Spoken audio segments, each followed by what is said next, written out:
रुपया दीजिए, घायल की मदद करिए।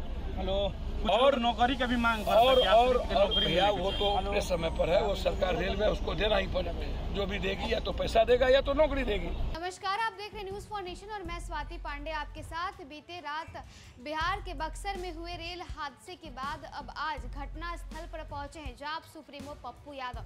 बता दें कि सुबह सुबह बीजेपी प्रदेश अध्यक्ष सम्राट चौधरी पहुंचते हैं, केंद्रीय मंत्री अश्विनी चौबे पहुंचते हैं, जगह का घटना स्थल का मुआयना करते हैं, जायजा लेते हैं और अब जो है जाप सुप्रीमो पप्पू यादव भी बक्सर पहुंच चुके हैं और घटना स्थल पर पहुंचकर देखिए किस तरह से अपने खुद यानी जो पप्पू यादव हैं वो 5-5 हज़ार रुपये जो है वो वहां लोगों को, यात्रियों को बांट रहे हैं। साथ ही साथ उनका कहना है कि इस पूरे जो पूरा घटना हुई है, ये जो पूरा हादसा हुआ है, इस पर त्वरित कार्रवाई होनी चाहिए, जल्दी जांच करिए। और साथ ही साथ उन्होंने केंद्र सरकार से 20 लाख रुपए की मुआवजा राशि की उन्होंने मांग कर दी। उन्होंने कहा कि 10 लाख रुपए से कुछ नहीं होगा, आपको 20 लाख रुपए जो है देने चाहिए। साथ ही साथ उन्होंने कहा कि केंद्र सरकार रेलवे की हालत को बदतर बना दिया है, इसी की वजह से लगातार रेल घटनाएं हो रही हैं। पहले आप देखिए उड़ीसा के बालासोर में हुआ और अब बक्सर में इतना बड़ा रेल हादसा हो गया। तो देखिए पप्पू यादव जो है वो बक्सर पहुंच गए, जहां पहुंचकर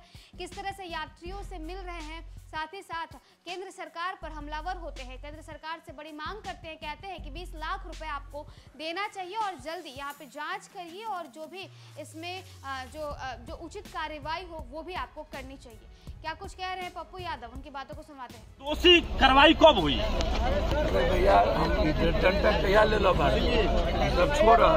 पप्पू यादव जब आता है ना तो दुनिया को दे के जाता है, हम सहानुभूति के लिए कहीं नहीं जाते। हम कार्रवाई आपके घर में भी कुछ हुआ होगा तो हम दे के ही गए होंगे, आपके पड़ोसी को भी हुआ होगा तो दे के ही गए होंगे। हम कार्रवाई के लिए ही जाने जाते हैं, हम डिमांड ही न करेंगे। अब मूल्यों का, नैतिकता का कोई जगह तो बचा नहीं, मोरल वैल्यू है नहीं। पहले के लोग रिजाइन कर देते थे, पहले लोग रिजाइन कर देते थे, अब रिजाइन का कोई गुंजाइश है? अब तो थेथरोलॉजी हो गई है। आप अभी तक में मंत्री को रिजाइन कर देने की जरूरत थी। हमारे ही बिहार सरकार के जो अभी मुख्यमंत्री हैं, गुजरात में रेल हादसा हुई थी, रिजाइन कर दिया था, ललित बाबू रिजाइन किए थे। हिंदुस्तान में जब अब कोई मोरल वैल्यू बची ही नहीं है, अब मुखियर कानून है, हिटलर की तरह सब कुछ को चलाना है। उन लोगों ने मान लिया है कि 5 किलो अनाज, जाति और धर्म, मजहब, यही 3 चीज चलेगी, इसके अलावे कुछ नहीं चलेगा इस देश में। हमरा बकस दी मदद करे खातिर हम आयल बानी और हमार आवाज सुनत प्रधानमंत्री भी या सब लोग। हम आग्रह करब कि रेल को मुनाफा का मत बनाइए और रेल का राजनीतिकरण मत कीजिए, रेल को हमेशा सत्ता के हिस्से से मत देखिए। रेलवे बजट को अलग करिए, जो था उस लाभ लाइए। आज रेलवे की वैल्यू खत्म हो गई, जैसे कृषक की वैल्यू खत्म हो गई। बिजली और रेल आम आदमी से जुड़ा हुआ है, अस्पताल आम आदमी से जुड़ा हुआ है, स्कूल। अब इसका भी निजीकरण कर दीजिएगा तो क्या होगा? कॉमन मैन जिस ट्रेन पर चढ़ता है, वंदे मातरम को आप कह रहे हैं कि हमने सेफ्टी प्रूफ कर दिया, और जहाँ कॉमन मैन चढ़ता है वहाँ सचिवालय सुरक्षित नहीं, महिलाएं सुरक्षित नहीं, आम आदमी सुरक्षित नहीं, उसका ट्रैक सुरक्षित नहीं, उसकी सेफ्टी सुरक्षित नहीं, उसकी डब्बे सुरक्षित नहीं।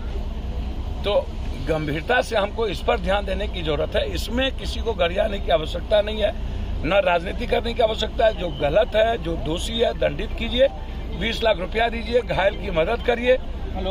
और नौकरी का भी मांग और भैया वो तो अपने समय पर है, वो सरकार रेलवे उसको देना ही पड़ेगा, जो भी देगी या तो पैसा देगा या तो नौकरी देगी। इस मामले में कि भारत सरकार जिस तरीके से रेलवे के इम्पोर्टेंस को खत्म किया, पहले 2 बजट थे, रेलवे बजट पर फोकस हुआ करता था, उस पर जितने टैक्सेस, जितना हम आम आदमी से पैसा वसूलते हैं, एक तो कोरोना के बाद रेलवे की संख्या घटा दी गई और जो जर्जर स्थिति बनती चली जा रही है। आप रेलवे प्लेटफॉर्म की स्थिति क्या है? तो ये घटना पर लगातार घट रही है, सरकार का कोई फोकस नहीं है। 20-20 लाख रुपया का मुआवजा, इंक्वायरी हो, जो इसमें दोषी हो उसको सजा किया जाए। 100 किलोमीटर प्रति घंटा तो ये डीरेल हो जा रही है, तो फिर बुलेट कैसे चलेगा सर? भैया मैं वही बात आपको कह रहा हूँ ना, वंदे मातरम भी देखिए ना आप, एक राजनीतिकरण रेलवे का हो जाए और हर चीजों में राजनीति ढूंढा जाए, सियासत ढूंढा जाए, कृषि है, आपको क्या कहते हैं, अस्पताल है, एजुकेशन है, रेल है, इन सब चीजों में राजनीति को नहीं ढूंढी जा सकती है। ये कंप्लीट जीवन से जुड़ा सवाल है। बिजली है, अब बिजली हर आदमी को जरूरत है, रेल हर आदमी की नीड्स है। तो आप सिर्फ अब इससे पहले क्या सुनिए, इससे पहले राजधानी नहीं चली थी, शताब्दी नहीं चला था, इससे पहले बड़े बड़े वीआईपी गाड़ी नहीं चली थी, उस पर हाय तोबा कहाँ मचती थी। आज हाय तोबा कहाँ मच रही, क्यों मच रही है? निजीकरण कोई कहीं देखकर अगर नहीं पर किया निजीकरण को लेकर के तो मामला है ही। कृषि और मंडी को खत्म करके निजीकरण किया गया, तो कृषक की स्थिति आप देख लीजिए। पूरा रेलवे को निजीकरण की और आप पूंजीपतियों के हाथ में देने की बात कर रहे हैं। मैं तो बिल्कुल इस मामले में हूं कि रेलवे का कम से कम निजीकरण न हो। आप तो जहाज को कर दिए निजीकरण, रेलवे का निजीकरण न हो किसी भी कीमत पर। ये हमारे बच्चों से भी जुड़ा हुआ सवाल है, रोजगार से भी जुड़ा हुआ सवाल है। और रेलवे मुनाफा के लिए नहीं जाना जाता है, रेलवे अपने घाटे के साथ पूरे भारत के जरूरत के लिए और आम आदमी की सुविधा के लिए जाना 5 लोगों की मौत की बात बताइए, आंकड़े बढ़ सकते हैं। देखिए, आंकड़े बढ़ भी सकते हैं, आंकड़े छुपाए भी जा सकता है, उसमें अभी मैं कुछ नहीं कहूंगा। सवाल उठता ये है कि 10 बजे की घटना है और 12 घंटा से ज्यादा हो चुकी, लगभग 22 घंटा 23 घंटा हो चुका है। अब मुझे समझ में नहीं इस बात को आ रहा है कि अभी तक इसमें इंक्वायरी हुई कि नहीं हुई, अभी तक आप जांच बैठाए कि नहीं बैठाए। तो सवाल अभी सीधा है कि आप जल्दी से ट्रैक को खाली करके, ट्रैक कैसे आम दिनों की तरह ये ट्रैक चालू हो, इस पर अभी काम करने की जरूरत है।